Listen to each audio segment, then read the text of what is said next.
Uh, in particular, we have some districts in Mogadishu, namely Kahda, Dainile, Darkinle, Garisbale, and other concentrated displaced people that they live in Northern Hamarwani and other districts. They are camps across the region in desperate conditions.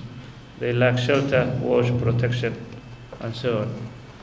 Mogadishu, how are we dealing with the displacement? Mogadishu is the second fastest growing city in the world. 1/3 of the population lives in major urban centers. By 2030, 90% will live in cities. So, average annual population growth is estimated 4.1%. In Mogadishu alone, you can see 6.2 for the last 10 years between 2005 and 2015.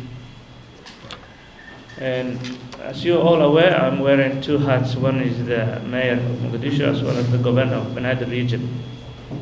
And Mogadishu is also located in Banadr region. Some people will confuse because there are no border issues. They are the same when you talk about Mogadishu and Banadr region.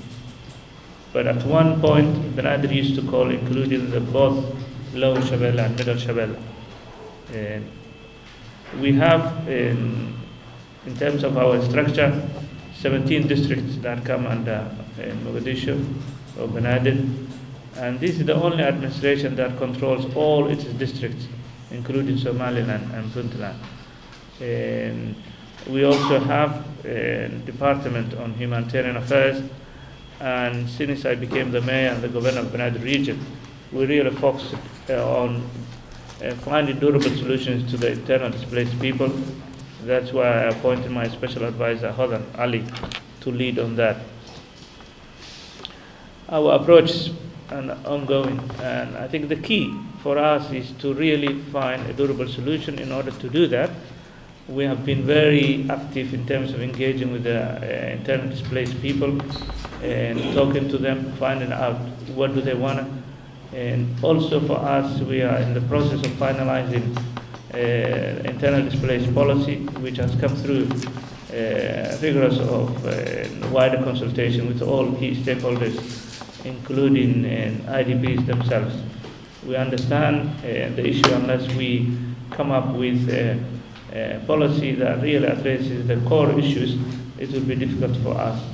I'm very glad we have had discussions with Walter a number of times on these issues, and once we see like the UN and other agencies who are really wanting to help us, is giving us determination that we want to. And on top of that, we are doing a number of issues. Number one is this Helqam program, where we are asking people to volunteer to take part of the rebuilding of the city, including on finding a solution to the IDPs. We want the IDPs to be fully integrated to society because we see them as positive to the development of the economy. So for that, it's something that we are very much focusing on. Also, we are focusing on district council formation as part of the Wadatil framework and stabilization strategy. We want 2019 all district commissions to be elected through councillors of those districts. Also, we are working on partnership and consultation with key institutions such as district administrations, security agencies, civil societies, and all segments of the community, because we see this is key to the success of finding a durable solutions to our core issues. We also implement the neighborhood watch programs to all 17 districts. This is a way for the people really to take an ownership of their solutions for a number of issues. And in terms of infrastructure also, we are trying to provide an environment that is conducive to the people in Mogadishu. So far we have done 5 roads that we constructed. I'm talking about asphalt roads, and soon we'll begin the SURR project, which is we are interlock project where we are rebuilding community roads on 7 districts out of the 17. And we are very glad that the EU has come forward to really help us the remaining 10 districts. So this project will begin soon, which will see that giving employment for young people, providing an opportunity for those internally displaced as well. And in terms of partnership and coordination, really this is the key for coming to this forum, and I can see the number of the interest parties is giving us hope that everybody is interested in to find a durable solution. And the key to that is we have to have excellent partnership working and coordination. Historically, Mogadishu has had very little coordination mechanism in place, and the reason is very simple. Mogadishu is not part of the federal member states, and at the same time, the federal government's institutions are based here. So for that, Mogadishu is neglected at the moment. Mogadishu used to be the center of the attention before 1990, but now since the country opted out of the federal system, Mogadishu, the states of Mogadishu is not yet finalized. For that, we are finding very difficult. Furthermore, donors are thinking of whatever they give to the federal government institutions is automatically given to Mogadishu, and that's not the case. So we want for donors and our partners to really see the local governance is the key to the service delivery, is the key to driving the urbanization agenda. So for that matter, we want the BRA to be given really a key role in terms of coordination and finance. Furthermore, Mogadishu has had a unique challenge, which I will discuss later. So when donors trying to provide support, I think it's better to look at the impact that those support will provide. So that's another area where, so agencies, humanitarian agencies have worked in districts without BRA engagement. Sometimes we find agencies work in some of our districts, they only notify us when they have problems. And that's so sad, and there's nothing we can do at the later stage. It's better for us to be engaged so that we know, so we can assist.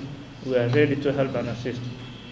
There are parallel systems, so we need to harmonize all those approaches. We have established a bilateral partnership, including European Union, UN Habitat, UNHCR, IOM, UNDP, and others. So we want those coordination to be really. We have a discussion with OCHA as well, and WFP, and we need really, I cannot emphasize enough in terms of this. Coming back to the challenges, dramatic lack of protective services. This is key. Minimum security in settlement areas, which we all know.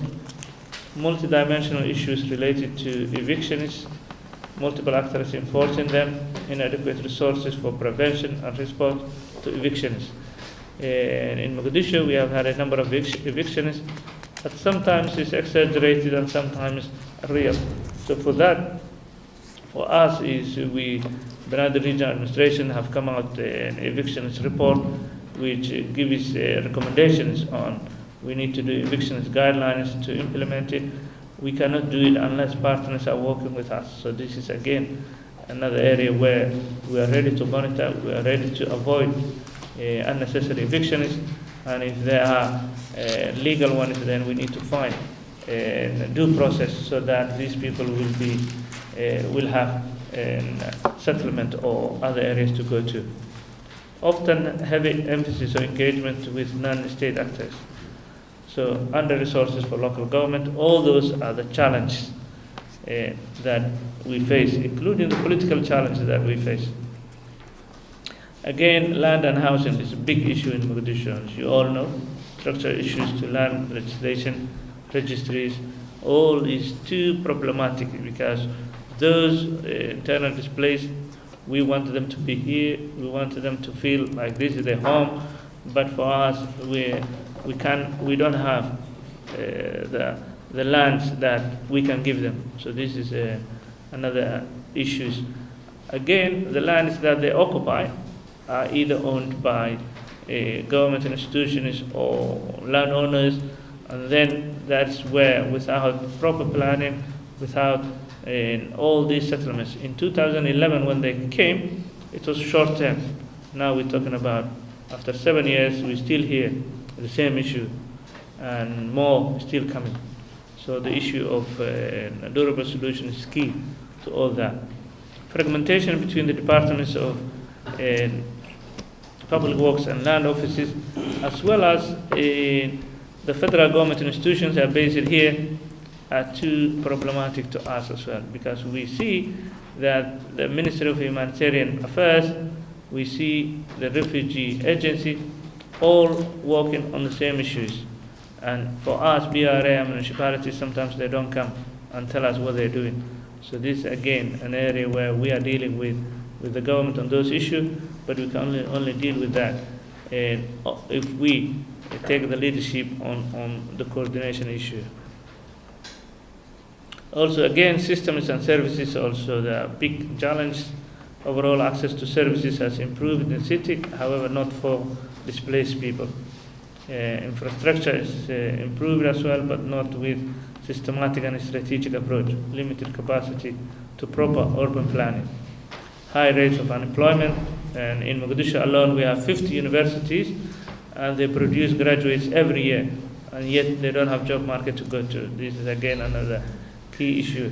We are very grateful and thankful for UNDP and others for giving us an opportunities for giving jobs for young people, but it's not enough when you look at the core and how this is a big issue. There's significant lack of livelihood opportunities among displaced youth as well. Again, aspirations of displacement affected communities. 47% IDPs as of 2016 wanted to locally integrate. This is what we want. As BRA, we want 100% for them to be fully integrated into society, but we don't want them to stay in camps. So this is key for us to find durable solutions. We need to reassess given the dramatic increase in displacement, and yet we still have some families who are receiving no support or help at all, and some internal displaced that no one is aware of, including ourselves. All these are challenges, and we need to have proper data and monitoring system on this. Those wanting to remain in Mogadishu, again, displacements, and it's difficult for us to help them because we don't have enough resources. Lack of common vision for durable solutions in terms of government and international community.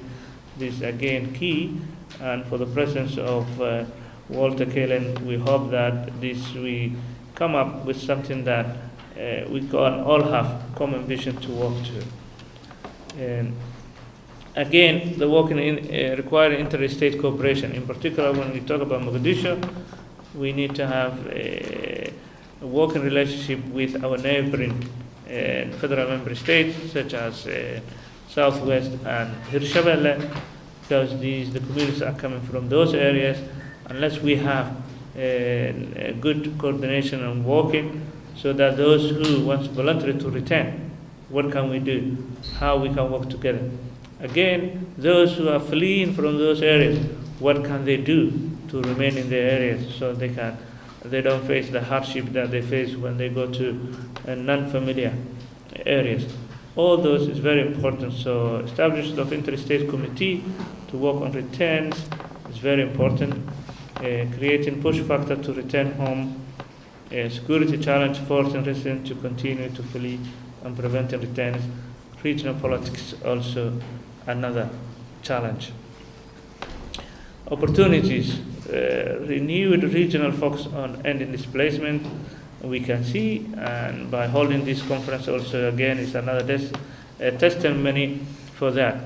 So multiple consultative meetings we have had on displacement, release eviction report, as I said, IDP policy to be published early November, our humanitarian coordination forum scheduled November 6th to improve coordination and establish sharing common goals. Also, establishment of a durable solutions unit by November. So we have all these opportunities, and we are very grateful for those who are really understanding or supporting us. But we need to do more for us. Again, the numerous durable solution initiatives that exist is very giving us hope, like the EU REINTAC, DFID, IOM, the NIDA, DRC. All those are very important, but we want them to we want to be streamline all those. So since we are all working on the same and mission, I think the Deputy SRSG's office will be the right for that approach.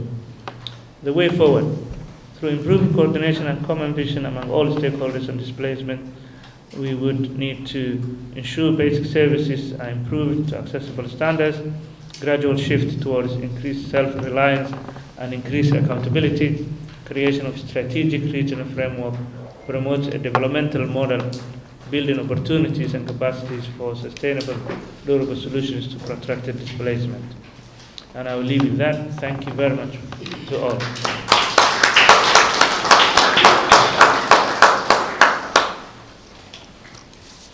Excellency, thank you for, again, a very